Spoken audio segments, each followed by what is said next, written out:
নমস্কার। শ্রী শ্রী শিবরাত্রি ব্রত প্রাচীনকালের কথা।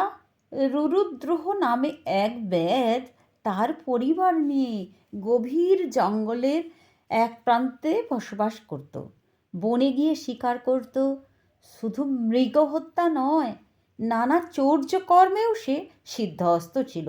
এভাবে বহুকাল কাটার পর একদা শিবরাত্রির পূর্ণ তিথি উপস্থিত হলে সেদিন সন্ধ্যা পর্যন্ত কোনো শিকার না পেয়ে সেই ব্যাধ এক জলাশয়ের নিকট গেল।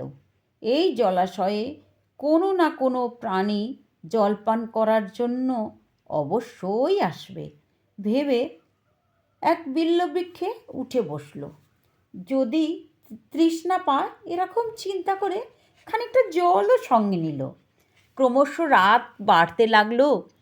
কখন যে শিবরাত্রির পুণ্যতিথি উপস্থিত হলো ব্যাধ তা জানত না।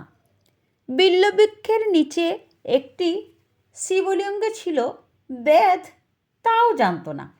অবশেষে রাত্রির প্রথম প্রহরে এক মৃগী তৃষ্ণার্ত হয়ে জলপান করতে সেই জলাশয়ের কাছে এলে ব্যাধ মৃগীকে দেখে তীর ধনুক হাতে তুলে নিল। তার নড়াচড়ায় সামান্য জল ও একটি বেলপাতা শাখাচ্যুত হয়ে শিবলিঙ্গের উপর পড়ল। শিবলিঙ্গের ওপরে জল ও বিল্বপত্র পতিত হয়। প্রথম প্রহরের পূজা সম্পন্ন হলো। এর ফলে শিবের মহিমায় ব্যাধের সমস্ত পাপ দগ্ধ হয়। শিবের কৃপায় ব্যাধের চেতনার উন্মেষ হয়। পরপর দ্বিতীয়, তৃতীয় এবং চতুর্থ প্রহর জেগেও এবং তীর ধনুক হাতে নিয়েও প্রাণীবধ করতে মন চাইল না। নিজের অজান্তেই সারা রাত জাগরণ, জল ও বিল্বপত্রে শিবলিঙ্গের পূজা সম্পন্ন হলো। ব্যাধের পূজায় শিব প্রসন্ন হয়ে তাকে দেখা দিয়ে বর প্রার্থনা করতে বললেন। ভগবান শিবের চরণে লুটিয়ে পড়ল ব্যাধ। শিব বললেন, তোমার গুহ নাম রাখা হলো।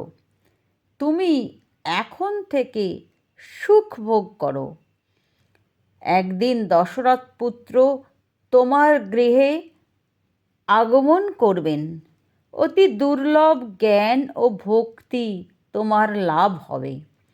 কোনো কিছু না জেনেই শিবরাত্রির ব্রত পালন করে শিবের কৃপায় ব্যাধের চতুর্বর্গ লাভ হলো। সুতরাং যারা জেনে এই ব্রত পালন করবে তাদের অবশ্যই ধর্ম, অর্থ, কাম, মোক্ষ লাভ হবে।